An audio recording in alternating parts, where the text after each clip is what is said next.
Центр социальной поддержки лиц с инвалидностью Тен-Когам уже с 2021 года помогает людям с особыми потребностями найти свое место в жизни и обществе. Одно из главных направлений работы – организация бесплатных профессиональных курсов.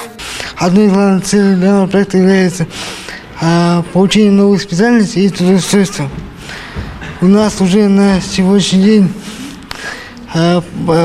прошли обучение больше 100 человек, из них порядка 80 трудоустроены по различным специальностям. То есть мы стараемся находить такие специальности, которые будут актуальны для людей с инвалидностью.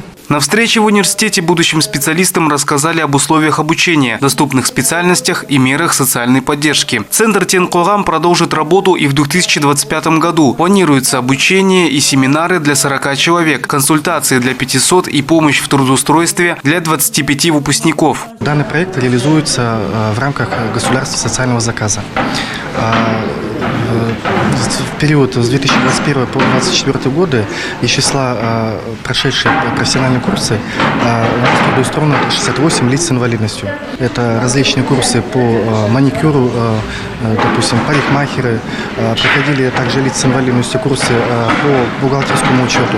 И в дальнейшем через центр трудоустраивались. К слову, обучение в центре по любой специальности проводится на бесплатной основе. Алихан Жексыбаев, Ерлан Махметов, служба новостей.